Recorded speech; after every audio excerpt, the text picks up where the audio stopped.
जाहिर होते हैं। बूढ़े ने गहरी सांस लेते हुए कहा, खैर, ये अच्छा है कि तुमने यह सीख लिया है कि जिंदगी में हर चीज के लिए एक कीमत चुकानी होती है। यही तो वह चीज है जो प्रकाश के योद्धा सिखाने की कोशिश करते हैं। बूढ़े ने लड़के को पुस्तक लौटा दी। कल इसी वक्त अपनी भेड़ों का 10वां हिस्सा मुझे ला कर दो और मैं तुम्हें छिपे हुए खजाने को हासिल करने का तरीका बताऊंगा। Good afternoon. और वह चौक के कोने में ही कहीं गायब हो गया। लड़का फिर से अपनी पुस्तक पढ़ने लगा, लेकिन अब उसका मन नहीं लग रहा था। वह तनाव में था और परेशान था, क्योंकि वह जानता था कि बूढ़े का कहना सही था।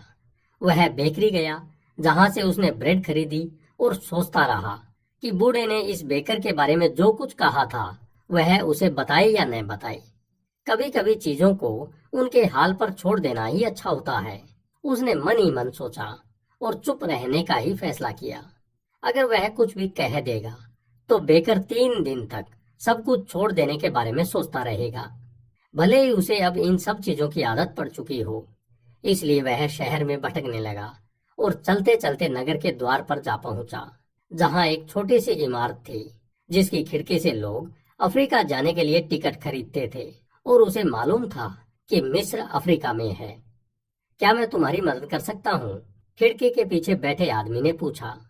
शायद कल, लड़के ने वहां से आगे बढ़ते हुए कहा। अगर वह अपनी एक भेड़ बेच दे तो उसके पास इतना पर्याप्त पैसा होगा कि वह आसानी से खाड़ी के दूसरे किनारे पर पहुंच जाएगा। इस ख्याल ने उसे डरा दिया। एक और ख्वाब देखने वाला टिकट बेचने वाले ने जाते हुए लड़के को देखकर अपने सहयोगी से कहा, उसके पास यात्रा करने लायक पैसा नहीं है। टिकट की खिड़की पर खड़े खड़े लड़के को अपनी भेड़ों की याद आई और उसने फैसला किया कि उसे गडरिया ही बने रहना चाहिए। 2 साल में उसने चरवाहे के काम से संबंधित सारी चीजें सीख ली थी। वह भेड़ों का ऊन निकालना जानता था, गर्भवती भेड़ों की देखभाल करना जानता था और भेड़ों को भेड़ियों से बचाना जानता था। वह एंडालुसिया के सारे मैदानों और चरागाहों से वाकिफ था और उसे अपनी एक एक भेड़ के वाजिब दाम की जानकारी थी। उसने लंबे से लंबे रास्ते से अपने दोस्त के तबेले पर लौटने का फैसला किया। जब वह शहर के किले के करीब से होकर गुजरा तो उसने अपनी वापसी को लगाम दी और पत्थर की उस ढलान पर चढ़ गया जो दीवार के ऊपर तक जाती थी। वहां से वह दूर अफ्रीका को देख सकता था। कभी किसी ने उससे कहा था कि वह वही जगह थी जहां से मूर आए थे और उन्होंने सारे स्पेन पर कब्जा कर लिया था। जहां वह बैठा था वहां से वह लगभग सारा शहर देख सकता था, उस चौक समेत जहां बैठकर उसने बूढ़े से बातचीत की थी। बुरा हो उस घड़ी का जब वह बूढ़ा मुझे मिला था, उसने सोचा। वह तो सिर्फ उस औरत की तलाश में इस शहर में आया था जो उसके सपने को पढ़ सकती थी, लेकिन वह औरत और वह बूढ़ा दोनों ही उसके गडरिया होने से जरा भी प्रभावित नहीं हुए। वे ऐसे एकाकी व्यक्ति हैं जिनका दुनिया की चीजों पर से विश्वास उठ चुका है और वे यह समझ ही नहीं पाते हैं कि एक गडरिये को अपनी भेड़ों से कितना लगाव होता है। वह जानता था कि कौन कौन सी लंगड़ी है, कौन अब से 2 महीने बाद बच्चा जनने वाली है और कौन सबसे ज्यादा आलसी है। वह उनका ऊन कतरना जानता था और उनको हलाल करना जानता था। उसने सोचा कि अगर मैंने कभी उनको छोड़ दिया तो वे बहुत दुख झेलेंगी। हवा तेज हो चली थी। वह उस हवा से वाकिफ था। लोग उसे लिवेंटर कहते थे क्योंकि मूर इसी पर सवार होकर भूमध्य सागर के पूर्वी छोर पर बसे लिवेंट से यहाँ आए थे। लिवेंटर और भी तेजी से बहने लगी थी। मैं यहाँ हूँ, अपनी भेड़ों और अपने खजाने के बीच, लड़के ने सोचा। उसे 2 चीजों के बीच चुनाव करना जरूरी था, एक जिसका वह आदी हो चुका था और दूसरी वह जो वह पाना चाहता था। फिर दुकानदार की बेटी भी थी, लेकिन वह उसके लिए उतनी महत्वपूर्ण नहीं थी जितनी उसकी भेड़ें थी। मुमकिन है कि उसे मेरी याद भी न आई हो, उसने सोचा। वह अच्छी तरह से जानता था कि वह लड़की के सामने किसी दिन प्रकट हुआ था।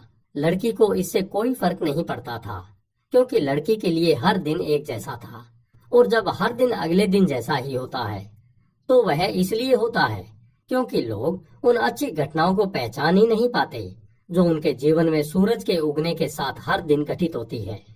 मैं अपनी माँ, अपने पिता और अपने नगर के किले को पीछे छोड़ आया हूँ। उनको मेरे दूर चले जाने की आदत पड़ चुकी है। उसी तरह मुझे भी उनसे दूर रहने की आदत पड़ चुकी है। भेड़ों को भी मेरे उनके साथ न होने की आदत पड़ जाएगी, लड़के ने सोचा। जहाँ पर वह बैठा था वहां से वह चौक को देख सकता था। बेकर की दुकान पर लोगों की आवाजाही अभी भी जारी थी। जिस बेंच पर बैठकर उसने बूढ़े से बातचीत की थी, वहां अब एक नौजवान जोड़ा बैठा हुआ था और वे बातचीत कर रहे थे। वह बेकर, उसने मन ही मन कहा और उस ख्याल को अधूरा ही छोड़ दिया। लिवेंडर और भी तेज होती जा रही थी और वह उसके दबाव को अपने चेहरे पर महसूस कर रहा था। हाँ, यह हवा मूरों को लाई थी, लेकिन यह रेगिस्तान और पर्दाशीन औरतों की गंध भी तो अपने साथ लाई थी। यह अपने साथ उन आदमियों का पसीना और सपने भी लाई थी जो कभी अज्ञात की खोज में और सोने तथा साहसिक कारनामों की खोज में और पिरामिडों की खोज में निकल पड़े थे। लड़के को हवा की आजादी से ईर्ष्या महसूस हुई और उसने पाया कि वह खुद भी वैसी ही आजादी हासिल कर सकता है। सिवा उसके और कुछ भी तो नहीं था जो उसे रोक सकता। भेड़ें, सौदागर की बेटी और एंडालुसिया के मैदान तो उसके गंतव्य के रास्ते की सीढ़ियां मात्र थी। अगले दिन दोपहर में लड़का उस बूढ़े से मिला। वह अपने साथ 6 भेड़ें लेकर आया था। मुझे आश्चर्य है, लड़के ने कहा। मेरे दोस्त ने सारी भेड़ें तुरंत खरीद ली। उसका कहना था कि वह तो हमेशा से एक गडरिया बनने का ख्वाब देखता रहता था और यह भविष्य की दिशा में एक अच्छा संकेत था। हमेशा ऐसा ही होता है, बूढ़े ने कहा। इसे अनुकूलता का सिद्धांत कहते हैं। जब आप पहली बार ताश के पत्ते खेलते हैं और आपको लगभग पक्का यकीन होता है कि आप जीत जाएंगे, शुरुआत करने वाले की किस्मत। ऐसा क्यों होता है? क्योंकि एक ऐसी ताकत है जो चाहती है कि तुम अपने गंतव्य तक पहुंच सको। यह कामयाबी के स्वाद के साथ आपकी भूख भड़काती है। फिर वह बूढ़ा उन भेड़ों का निरीक्षण करने लगा और उसने देखा कि उनमें से एक भेड़ लंगड़ी थी। लड़के ने समझाया कि यह उतनी महत्वपूर्ण बात नहीं है, क्योंकि वह झुंड की सबसे ज्यादा समझदार भेड़ है और सबसे ज्यादा ऊन देती है। खजाना कहाँ है? उसने पूछा। वह मिस्र में है, पिरामिडों के पास। लड़का भौचक्का रह गया। यही बात तो उस बुढ़िया ने कही थी, लेकिन उसने बदले में कुछ भी नहीं लिया था। खजाना हासिल करने के लिए तुम्हें भविष्य सूचक संकेतों का अनुसरण करना होगा। ईश्वर ने हर किसी के लिए एक मार्ग तैयार किया हुआ है। तुम्हें सिर्फ उस भविष्य सूचक संकेतों को पढ़ना होगा जो उसने तुम्हारे लिए छोड़े हुए हैं। लड़का कोई जवाब दे पाता, इसके पहले ही एक तितली उसके और बूढ़े के बीच आकर फड़फड़ाने लगी। उसे एक बात याद आई जो एक बार उसके दादा ने उससे कही थी। तितलियां भविष्य की सूचना देने वाला एक अच्छा संकेत होती है, झिंगुर की तरह और उम्मीदों की तरह, छिपकलियों की तरह और 4 पत्तों वाली घास की तरह। यह सही है, बूढ़े ने लड़के के विचारों को पढ़ते हुए कहा। ठीक उसी तरह जिस तरह तुम्हारे दादा ने तुम्हें सिखाया था।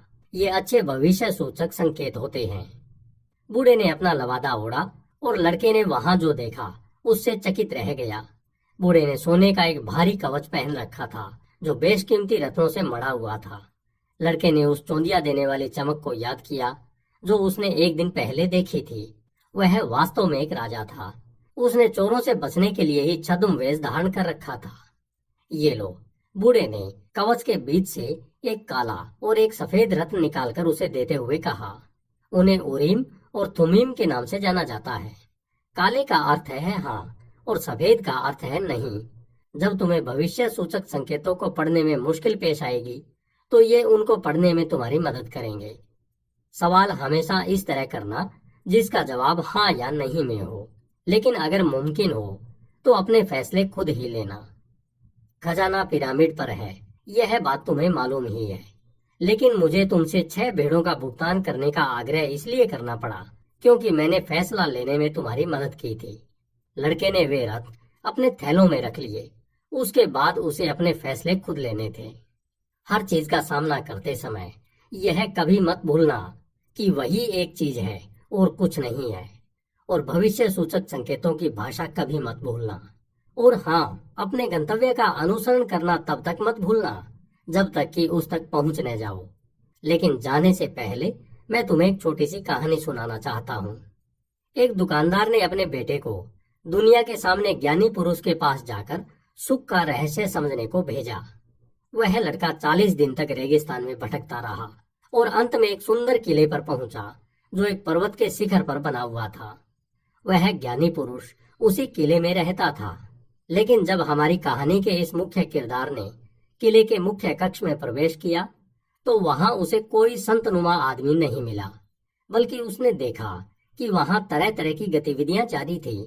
व्यापारी आ जा रहे थे और यहाँ वहां खड़े बातचीत कर रहे थे। एक छोटा सा ऑर्केस्ट्रा मध्यम संगीत बजा रहा था और एक मेज थी जिस पर दुनिया के सबसे स्वादिष्ट व्यंजनों से भरी थालियां रखी थी। वह ज्ञानी पुरुष हर किसी से बात कर रहा था और लड़के को अपनी बारी आने के लिए 2 घंटे का इंतजार करना पड़ा। ज्ञानी पुरुष ने पूरे ध्यान से लड़के की बात सुनी कि वह उसके पास क्यों आया था, लेकिन फिर उसने कहा कि ठीक इस वक्त उसके पास सुख का रहस्य समझाने का समय नहीं है। उसने लड़के को सुझाव दिया कि वह महल में घूम घाम कर 2 घंटे बाद उसके पास आए। इस बीच मैं चाहता हूँ कि तुम एक काम करो, ज्ञानी पुरुष ने कहा, और लड़के को एक चम्मच पकड़ा दी जिसमें तेल की 2 बूंदें पड़ी हुई थी। जिस दौरान तुम महल में घूमो, इस चम्मच को इस तरह थामे रखना कि इसका तेल छलकने न पाए। लड़का चम्मच पर अपनी निगाहें गड़ाए हुए महल की कई सीढ़ियां उतरने चढ़ने लगा। 2 घंटे बाद वह उस कमरे में लौटा जहां वह ज्ञानी पुरुष था। क्या तुमने मेरे भोजन कक्ष में टंगे चित्रों से सजे हुए फारसी पर्दे देखे? क्या तुमने मेरा वह बगीचा देखा जिसे बनाने में उस्ताद माली को 10 साल लग गए थे? क्या तुमने मेरे पुस्तकालय में रखे चरम पत्र के खूबसूरत ग्रंथों की ओर ध्यान दिया? लड़का शर्मिंदा हुआ और उसने स्वीकार किया कि उसका ध्यान उनमें से किसी चीज की ओर नहीं गया था। उसे तो पूरे समय इस बात की फिक्र बनी रही थी कि ज्ञानी पुरुष ने जो चम्मच उसे सौंपी हुई थी उसका तेल छलकने न पाए। तब फिर वापस जाओ और मेरी दुनिया के चमत्कारों को ध्यान से देखो, ज्ञानी पुरुष ने कहा। अगर तुम किसी आदमी के मकान को ही नहीं जानते तो तुम उस आदमी पर भरोसा नहीं कर सकते। लड़के ने राहत की सांस ली, चम्मच उठाई और वापस राजमहल की छानबीन के लिए लौट पड़ा। इस बार उसने छतों और दीवारों की सारी कलात्मक सजावटों को ध्यान से देखा। उसने सारे बाग देखे, अपने चारों ओर खड़ी पहाड़ियां देखी और उस नफासत पर ध्यान दिया जिसके साथ हर चीज का चुनाव किया गया था। वापस लौटने पर उसने ज्ञानी पुरुष को उस सब कुछ के बारे में विस्तार से बताया जो उसने देखा था। लेकिन तेल की वे बूंदें कहाँ हैं जो मैंने तुम्हें सौंपी थी? ज्ञानी पुरुष ने पूछा। जब लड़के ने सिर झुकाकर हाथ में थमी चम्मच की ओर देखा तो पाया कि उसका तेल खत्म हो चुका है। खैर, मैं तुम्हें एक ही सलाह दे सकता हूँ। ज्ञानियों के ज्ञानी उस पुरुष ने कहा है, सुख का रहस्य यह है कि दुनिया के सारे आश्चर्यों को देखो और चम्मच में रखी तेल की बूंदों को कभी मत भूलो। गडरिये ने कुछ नहीं कहा। वह बूढ़े राजा द्वारा सुनाई कहानी को समझ गया था। एक गडरिये को भले ही यात्राएं पसंद हो, लेकिन उसे अपने भेड़ों के बारे में कभी नहीं भूलना चाहिए। बूढ़े ने लड़के की ओर देखा और अपने दोनों हाथों से उसके सिर के ऊपर कुछ विचित्र से संकेत किए। फिर वह अपनी भेड़ों को लेकर वहां से चला गया। तेरिफा के सबसे ऊंचे शिखर पर एक पुराना किला है जिसका निर्माण मूरों ने किया था। उसकी बुर्जों पर खड़े होकर आप अफ्रीका की एक झलक पा सकते हैं। सलेम का राजा मेल्कीडेजेट उस पूर्वान बुर्ज पर बैठा हुआ अपने चेहरे पर लिवेंडर का स्पर्श महसूस कर रहा था। भेड़ें आसपास बेचैन भटक रही थी। वे अपने नए मालिक के साथ असहज महसूस कर रही थी और इस बहुत ज्यादा बदलाव की वजह से उत्तेजित थी। वे सिर्फ भोजन और पानी चाहती थी। मेल्कीडेजेक एक छोटे जहाज को देख रहा था जो बंदरगाह से बाहर निकल रहा था। अब वह उस लड़के से कभी नहीं मिलेगा, ठीक उसी तरह जैसे वह अब्राहम से 1 दहाई शुल्क लेने के बाद कभी नहीं मिला था। यही उसका धंधा था। देवताओं की कोई इच्छाएं नहीं होती होंगी क्योंकि उनके कोई प्रारब्ध नहीं होते, लेकिन सलेम का राजा बेतहाशा उम्मीद से भरा हुआ था कि वह लड़का कामयाब होगा। यह बहुत बुरी बात है कि वह बहुत जल्दी मेरा नाम भूल जाएगा, उसने सोचा। मुझे यह नाम उसके सामने बार बार दोहराना चाहिए था। फिर वह जब मेरे बारे में बात करता तो कहता कि वह मेल्कीजेडेक है, सलेम का राजा। उसने कुछ लज्जित से भाव से आसमान की ओर देखा और कहा, हे प्रभु, जैसा कि आपने कहा है, यह अहंकार की इंतहा है। लेकिन एक बूढ़े राजा का इतना हक तो बनता ही है कि वह कभी कभार खुद पर गर्व करे। अफ्रीका कितना अजीबोगरीब है, लड़के ने सोचा। वह एक बार में बैठा हुआ था, जो बिल्कुल उन्हीं बारों जैसा था जिन्हें वह टेंजियर की संकरी सड़कों के किनारे देखता आया था। कुछ लोग एक विशाल हुक्का पी रहे थे, जिसे वे एक दूसरे की ओर बढ़ाते जाते थे। कुछ ही घंटों के भीतर उसने हाथ में हाथ डाले मर्दों और नकाब से ढके चेहरों वाली औरतों को आते जाते देख लिया था, और उन मौलवियों को भी जो मीनारों पर चढ़कर अजान देते थे। और उस दौरान हर कोई घुटनों के बल बैठकर अपने माथे जमीन पर टिका लेता था। यह विधर्मियों का रिवाज है, उसने मन ही मन कहा। अपने बचपन में उसने गिरजाघर में हमेशा सफेद घोड़े पर सवार सेंट सेंटियागो माटामोरोस की छवि देखी थी, जिनकी बगल में नंगी तलवार लटकती रहती थी और घुटनों पर झुके ऐसे ही लोगों की आकृतियां होती थी। वह अंदर ही अंदर बीमार और बुरी तरह अकेला महसूस करने लगा। उन विधर्मियों को देखकर लगता था जैसे उनके भीतर कोई पाप छिपा हुआ हो। इसके अलावा यात्रा की हड़बड़ी में वह एक बात भूल ही गया था, सिर्फ एक बात, जो उसे उसके खजाने से लंबे अरसे तक दूर रख सकती थी। इस मुल्क में सिर्फ अरबी ही बोली जाती थी। शराब घर का मालिक उसके पास आया और लड़के ने उस पेय की ओर इशारा किया जो उसके बगल की मेज पर पेश किया जा रहा था। लेकिन उसे पता चला कि वह कोई कड़वी चाय थी। वह तो वाइन पीना चाहता था, लेकिन फिलहाल उसे इसकी चिंता करने की जरूरत नहीं थी। उसे जरूरत थी अपने सपने की चिंता करने की, और इस बात की कि वह उसे हासिल कैसे करे।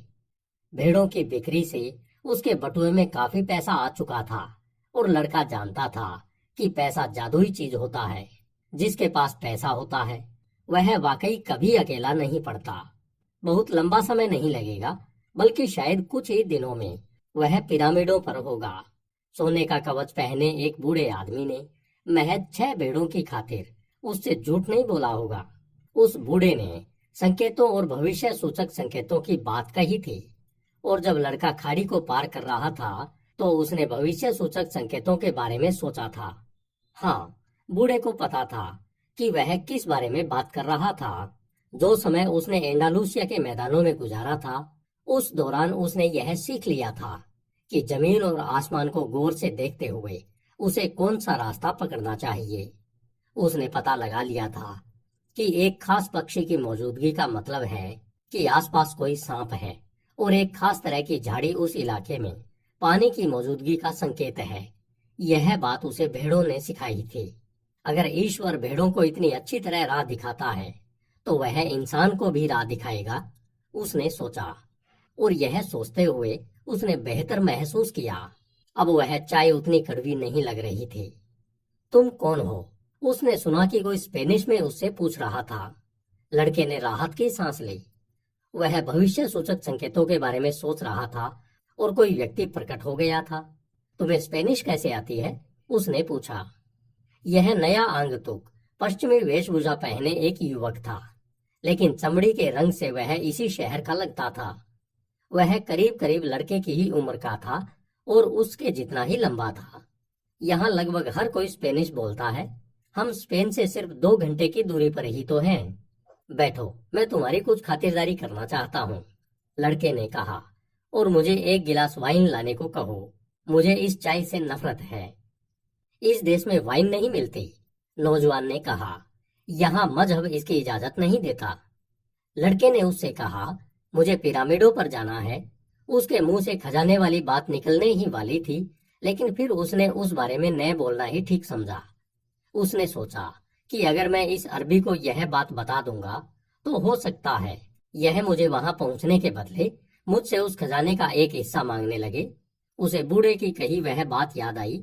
ऐसी चीज का वादा नहीं करना चाहिए जो तुम्हारे पास अभी है ही नहीं।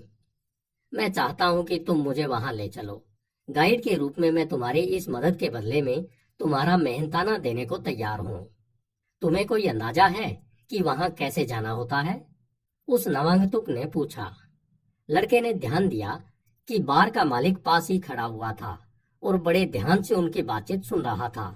उस आदमी की मौजूदगी से उसे असहजता महसूस हुई, लेकिन अब जबकि उसे एक गाइड मिल गया था, वह इस मौके को गंवाना नहीं चाहता था।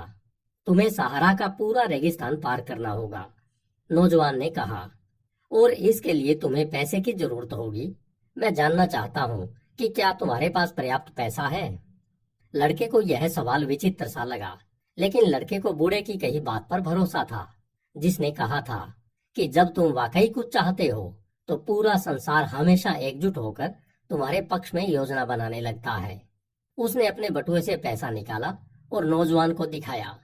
बार का मालिक भी पास आकर देखने लगा। उन दोनों आदमियों ने आपस में अरबी में कुछ कहा, जिससे बार का मालिक कुछ चिढ़ा हुआ सा दिखाई दिया। हम यहाँ से बाहर चलते हैं, नवांगतुक ने कहा। वह चाहता है हम जाएं। लड़के ने राहत की सांस ली। वह बिल का भुगतान करने खड़ा हुआ, लेकिन बार मालिक ने उसे पकड़ लिया और नाराज होता हुआ उस पर बरस पड़ा। लड़का हट्टा कट्टा था और वह उसका मुंह तोड़ जवाब देना चाहता था, लेकिन फिर यह सोचकर उसने इरादा बदल लिया कि वह एक पराये मुल्क में था। उसके नए दोस्त ने मालिक को परे धकेल दिया और लड़के का हाथ खींचता हुआ उसे बाहर ले गया। वह तुम्हारा पैसा हड़पना चाहता था, उसने कहा। टेंजियर अफ्रीका की बाकी जगहों जैसा नहीं है। यह बंदरगाह है और हर बंदरगाह के अपने चोर होते हैं। लड़के के मन में अपने इस नए दोस्त पर भरोसा जागा। उसने खतरनाक स्थिति से बाहर निकलने में उसकी मदद की थी। उसने अपने पैसे निकाले और उनको गिना। हम कल तक पिरामिडों तक पहुंच सकते हैं, नौजवान ने पैसे लेते हुए कहा, लेकिन इसके पहले मुझे 2 ऊंट खरीदने होंगे। वे टेंजियर की संकरी गलियों में चल पड़े। हर कहीं तरह तरह के सामान की छोटी छोटी दुकानें लगी हुई थी। वे एक विशाल चौक के बीच पहुंचे, जहां बाजार लगा हुआ था। वहां हजारों की तादाद में लोग आपस में बहस कर रहे थे, सामान खरीद और बेच रहे थे। चाकू छुरों के बीच सब्जियां बिक रही थी। तंबाकू के साथ साथ बेचे जाने के लिए कालीन प्रदर्शित थे। लेकिन लड़का पूरे समय अपनी आंखें अपने नए दोस्त पर जमाए हुए था। आखिरकार उसका सारा पैसा उसी के पास था। पहले तो उसके मन में आया कि उससे पैसा वापस मांग ले, लेकिन फिर उसे लगा कि यह दोस्ताना रवैया नहीं होगा। उसे उस पराये मुल्क के दस्तूरों के बारे में कोई जानकारी नहीं थी। मैं सिर्फ उस पर निगाह रखूंगा, उसने मन ही मन कहा। वह जानता था कि वह अपने इस दोस्त से कहीं ज्यादा मजबूत है। अचानक इस सारी उधेड़बिन के बीच उसे एक ऐसी बेहद खूबसूरत तलवार दिखाई दी, जैसी उसने कभी नहीं देखी थी। उसके म्यान पर चांदी की पच्चीकारी थी और उसकी मूठ काली थी तथा उस पर बेशकीमती रत्न जड़े हुए थे। लड़के ने मन ही मन तय किया कि मिस्र से लौटने के बाद यह तलवार खरीद लेगा। जरा उस दुकानदार से पूछो कि वह तलवार कितने की है, उसने अपने दोस्त से कहा। तभी उसे एहसास हुआ कि तलवार देखने के चक्कर में उसका ध्यान कुछ क्षणों के लिए भटक गया था। उसका दिल अंदर धंस गया, जैसे उसकी छाती ने उसे सहसा जोर से दबा दिया हो। वह निगाहें दौड़कर देखने से डर रहा था, क्योंकि वह जानता था कि उसका नतीजा क्या होगा। वह कुछ देर और उस खूबसूरत तलवार को देखता रहा, तब जाकर वह गर्दन घुमाने की हिम्मत जुटा पाया। उसने चारों तरफ बाजार देखा। लोग आ जा रहे थे, आवाजें लगा रहे थे और खरीदारी कर रहे थे, और वातावरण में खाने की चीजों की अजीबोगरीब गंध फैली हुई थी। लेकिन उसे अपना वह नया साथी कहीं दिखाई नहीं दिया। लड़का खुद को विश्वास दिलाना चाहता था कि उसका दोस्त संयोगवश उससे जुदा हो गया है। उसने तय किया कि वह वहीं रुककर उसका इंतजार करेगा। वह इंतजार ही कर रहा था, तभी एक मौलवी पास की एक मीनार पर चढ़कर अजान देने लगा। बाजार के सारे लोग अपने अपने घुटनों पर झुक गए। उन्होंने अपने माथे जमीन पर टिका दिए और खुद भी नमाज पढ़ने लगे। इसके बाद सारे के सारे दुकानदारों ने कामकाजी चींटियों की तरह अपनी दुकानें समेटी और वहां से चल पड़े। सूरज भी विदा ले रहा था। लड़के की निगाहें कुछ देर डूबते सूरज की राह की पीछा करती रही। आखिर वह चौक को घेरते सफेद मकानों के पीछे ओझल हो गया। उसने याद किया कि सुबह जब यह सूरज उगा था, तब वह एक दूसरे महाद्वीप पर था। 60 भेड़ों को हाँकता एक चरवाहा था और एक लड़की से मिलने जाने का इंतजार कर रहा था। उस सुबह जाने पहचाने मैदानों से गुजरते हुए उसे उस एक एक घटना के बारे में पता था जो उसके साथ होने वाली थी। लेकिन अब जब सूरज डूबने को था, वह एक बिल्कुल अलग मुल्क में था। एक अजनबी मुल्क के बीच एक अजनबी, जहाँ की जबान तक वह नहीं बोल सकता था। अब वह गडरिया नहीं रहा था, और अब उसके हाथ में कुछ भी नहीं था, पैसा भी नहीं था कि वह वापस लौट सकता और सब कुछ नए सिरे से शुरू कर सकता। यह सब कुछ सूर्योदय और सूर्यास्त के बीच घटित हो गया था। लड़के ने सोचा। उसे खुद पर दया आ रही थी और वह अपनी जिंदगी के इस तरह अचानक और जबरदस्त ढंग से उलट पुलट हो जाने को लेकर मन ही मन विलाप कर रहा था। उसे इस कदर शर्म आ रही थी कि उसका मन रोने को कर रहा था। वह कभी अपनी भेड़ों तक के सामने नहीं रोया था, लेकिन बाजार सुना पड़ा था और वह घर से बहुत दूर था, इसलिए वह रोने लगा। वह रो रहा था क्योंकि ईश्वर ने उसके साथ नाइंसाफी की थी और यह सोचकर रो रहा था कि अपने सपनों में विश्वास करने वाले लोगों को ईश्वर इस तरह का फल देता है। जब मेरे पास मेरी भेड़ें थी तब मैं सुखी था और अपने आसपास के लोगों को सुखी बनाता था। लोग मुझे करीब आता देख मेरा स्वागत करते थे। उसने सोचा, लेकिन अब मैं दुखी हूँ और अकेला हूँ। अब मैं दूसरों के प्रति कड़वाहट और अविश्वास से भर जाने वाला हूँ, क्योंकि एक इंसान ने मेरे साथ धोखा किया है। मैं उन लोगों से नफरत करने लगूंगा जिनको उनके खजाने मिल गए होंगे, क्योंकि मुझे मेरा खजाना कभी नहीं मिलेगा। अब जो भी कुछ थोड़ा सा मेरे पास बचा है, मुझे उसी से संतोष करना पड़ेगा, क्योंकि मैं इतना तुच्छ हूँ कि दुनिया को जीत पाना मेरे बूते की बात नहीं है। उसने इस उम्मीद से अपना थैला खोलकर देखा कि शायद उसमें कुछ बचा हो सकता है उसमें उस सैंडविच का ही कोई टुकड़ा बचा हो जो उसने जहाज पर खाया था। लेकिन उसमें उस भारी भरकम पुस्तक, उसकी जैकेट और उन 2 रत्नों के अलावा जो उसे बूढ़े ने दिए थे, और कुछ भी नहीं था। जब उसने उन रत्नों को देखा तो उसे किसी तरह से राहत महसूस हुई। उसने उसके 6 भेड़ों के बदले उसे वे 2 रत्न अपने सोने के कवच से निकाल कर दिए थे। वह उन रत्नों को बेचकर वापसी का टिकट खरीद सकता है, लेकिन इस बार मैं अक्ल से काम लूंगा, लड़के ने सोचा और उन रत्नों को थैले से निकालकर अपने जेब में रख लिया। यह बंदरगाह का नगर था और उसके दोस्त ने उससे जो एकमात्र सच्ची बात कही थी वह यही थी कि बंदरगाहों के नगर चोरों से भरे होते हैं। अगर उसे समझ में आया कि बार का मालिक इतना झल्लाया हुआ क्यों था, वह मुझसे यह कहने की कोशिश कर रहा था कि मुझे उस आदमी पर भरोसा नहीं करना चाहिए। मैं भी वैसा ही हूँ जैसा हर कोई है। मैं दुनिया को उस रूप में देखता हूँ जिस रूप में उसे होते हुए देखना चाहता हूँ, उस रूप में नहीं जैसी वह वास्तव में है। उसने उन रत्नों पर हल्के से हाथ फेरते हुए उनके ताप और उनकी सतहों के स्पर्श को महसूस किया। वे उसका खजाना थे। उनको हाथ में लेने मात्र से वह बेहतर महसूस कर रहा था। वे उसे बूढ़े की याद दिला रहे थे। जब तुम कुछ पाना चाहते हो तो सारा संसार उस चीज को हासिल करने में तुम्हारी मदद की योजना बनाने लगता है, उसने कहा था। लड़का उस बात की सच्चाई को समझने की कोशिश कर रहा था जो बूढ़े ने कही थी। वह सूने बाजार में खड़ा था। उसके पास एक थैला भी नहीं था जिसे वह अपना कह सकता, और न ही एक भी भेड़ थी जिसकी उसे रात में रखवाली करनी पड़ती। लेकिन वे रत्न इस बात का सबूत थे कि वह एक राजा से मिला था, राजा जो लड़के के अतीत के बारे में जानता था। इन्हें यूरीम और थुमीम कहा जाता है और ये भविष्य सूचक संकेतों को पढ़ने में तुम्हारी मदद कर सकते हैं। लड़के ने रत्नों को वापस थैले में डाला और एक आजमाइश करने का फैसला किया कि तुम्हारे सवाल एकदम स्पष्ट होने चाहिए, और इसके लिए लड़के को यह जानना जरूरी था कि वह क्या जानना चाहता था।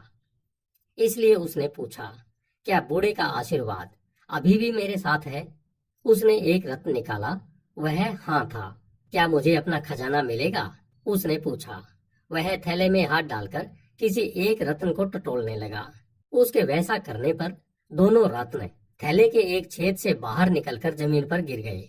लड़के ने कभी ध्यान ही नहीं दिया था कि थैले में कोई छेद भी था। वह घुटनों के बल जमीन पर बैठ गया ताकि उनको उठाकर वापस थैले में डाल सकता, लेकिन उनको जमीन पर पड़े देखकर उसे एक और बात याद हो आई। भविष्य सूचक संकेतों को पहचानना सीखो और उनका अनुसरण करो, बूढ़े राजा ने कहा था। एक भविष्य सूचक संकेत। लड़का मन ही मन मुस्कुराया। उसने दोनों रत्नों को उठाया और वापस थैले में डाल दिया। उसने छेद को बंद करने के बारे में नहीं सोचा। वे रत्न जब चाहे छेद से बाहर निकलकर गिर सकते थे। वह जानता था कि कुछ चीजें ऐसी होती हैं जिनके बारे में अपनी नियति से भागने के लिए सवाल नहीं पूछना चाहिए। मैंने वादा किया था कि अपने फैसले मैं खुद ही लूंगा, उसने मन ही मन कहा। लेकिन उन रत्नों ने उसे बता दिया था कि वह बूढ़ा अभी भी उसके साथ है, और इससे उसने और भी आत्मविश्वास महसूस किया। उसने एक बार फिर खाली चौक को चारों ओर निगाहें घुमाकर देखा। इस बार उसे पहले की तुलना में कम निराशा महसूस हुई। यह जगह अजनबी नहीं थी, यह नई जगह थी। आखिरकार वह हमेशा से यही तो चाहता था, नई जगहों के बारे में जानना। यहाँ तक कि अगर वह पिरामिडों तक भी कभी न पहुंच पाए तो भी वह इतनी दूर तक का सफर तय कर चुका था जितना उसकी जानकारी में किसी भी गडरिये ने नहीं किया था। काश कि उन्हें मालूम होता कि जहां वे हैं वहां से जहाज से मात्र 2 घंटे की दूरी पर चीजें कितनी अलग हैं, उसने सोचा।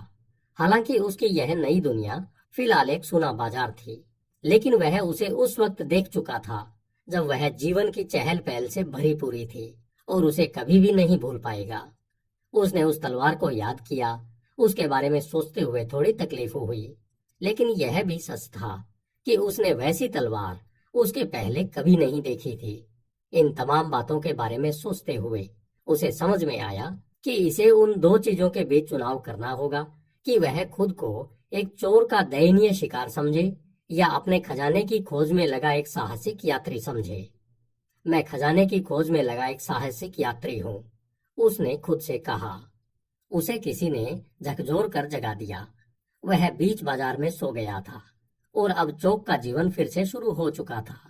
उसने चारों ओर देखते हुए अपनी भेड़ों को खोजा, और फिर उसे एहसास हुआ कि वह एक नई दुनिया में है। लेकिन वह उदास होने के बजाय खुश था। अब उसको भेड़ों के लिए चारे और पानी की चिंता करने की जरूरत नहीं थी।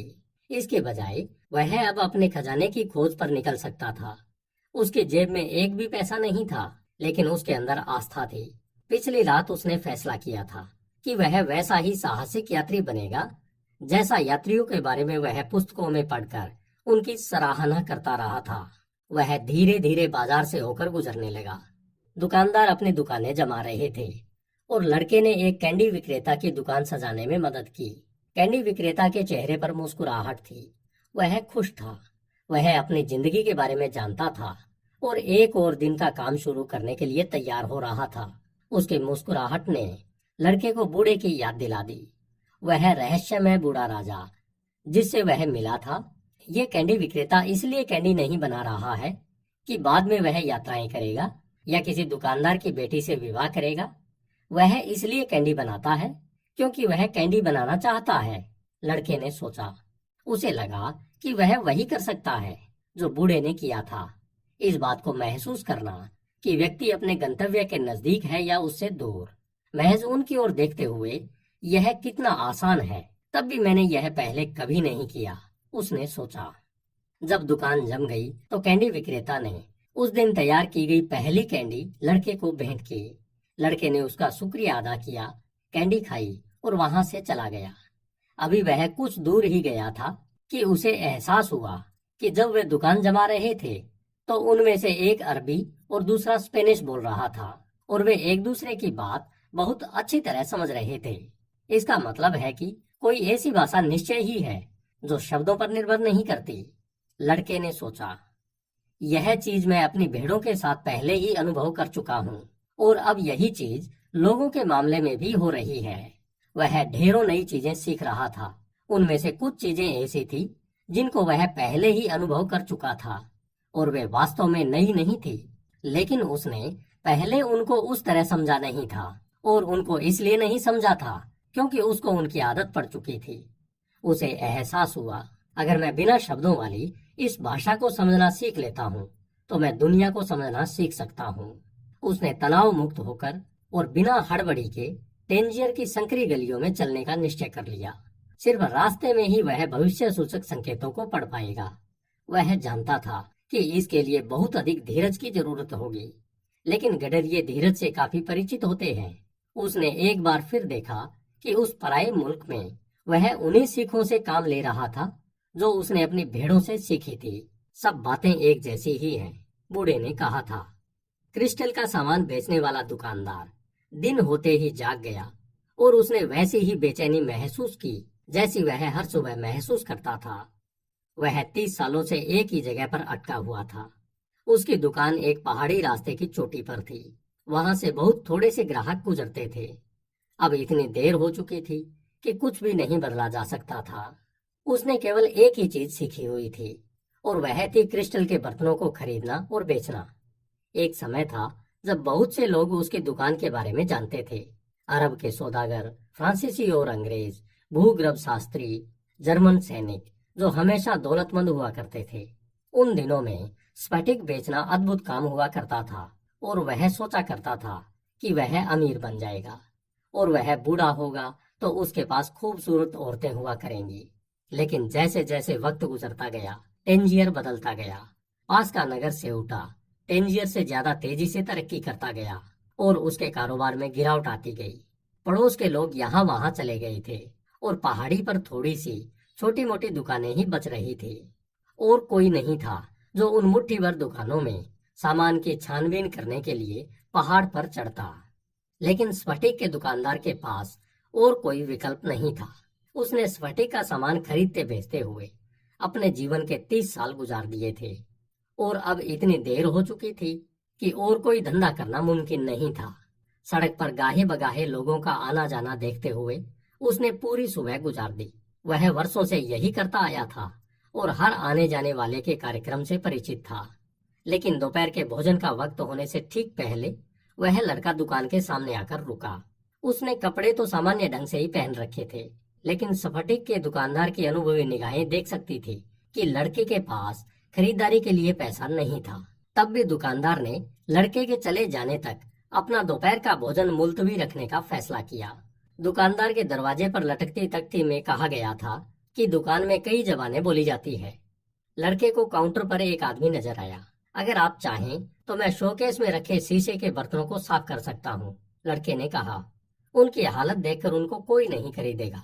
आदमी बिना कोई जवाब दिए उसकी ओर देखता रहा। बदले में आप मुझे खाने के लिए कुछ दे सकते हैं। आदमी ने तब भी कुछ नहीं कहा। लड़के को लगा कि उसे ही कोई न कोई फैसला लेना होगा। उसके थैले में उसकी जैकेट थी। रेगिस्तान में निश्चित ही उसे उसकी जरूरत नहीं पड़ने वाली थी। उसने जैकेट निकालकर शीशों को साफ करना शुरू कर दिया। आधा घंटे में उसने शोकेस में रखे सारे बर्तन साफ कर दिए, और जिस दौरान वह इस काम में लगा हुआ था उसी बीच 2 ग्राहक दुकान में आकर कुछ सामान खरीद ले गए। जब उसने सफाई का काम निपटा दिया तो उसने उस आदमी से खाने के लिए कुछ मांगा। आओ हम कुछ खाते हैं, दुकानदार ने कहा। उसने दरवाजे पर भोजनावकाश की सूचना पट्टी लटकाई और वे पास के एक छोटे से कैफे में चले गए। वहां पड़ी एकमात्र मेज पर बैठते हुए स्फटिक का दुकानदार हंस पड़ा। तुम्हें कोई सफाई करने की जरूरत नहीं थी। मेरी धार्मिक किताब मुझसे तकाजा करती है कि मैं भूखे आदमी को खिलाऊं। वाह, तब फिर आपने मुझे वह काम क्यों करने दिया, लड़के ने पूछा। क्योंकि सामान गंदा हो गया था और तुम्हें और मुझे दोनों को ही अपने दिमाग को नकारात्मक विचारों से साफ करना जरूरी था। जब उन्होंने भोजन कर लिया तो दुकानदार ने लड़के की ओर देखकर कहा, मुझे खुशी होगी अगर तुम मेरी दुकान में काम करोगे। जब तुम काम कर रहे थे तब 2 ग्राहक आए और यह एक अच्छा शगुन है। लोग शगुन के बारे में बहुत बात करते हैं, गडरिये ने सोचा, लेकिन वे वाकई जानते नहीं हैं कि वे क्या कह रहे हैं। जैसे कि मुझे ही इस बात का कभी एहसास नहीं था कि मैं वर्षों अपनी भेड़ों से एक ऐसी जबान में बात करता रहा जिसमें कोई शब्द नहीं थे। तुम मेरी दुकान पर काम करना चाहोगे, दुकानदार ने पूछा। मैं आज बाकी पूरे दिन काम कर सकता हूँ, लड़के ने जवाब दिया।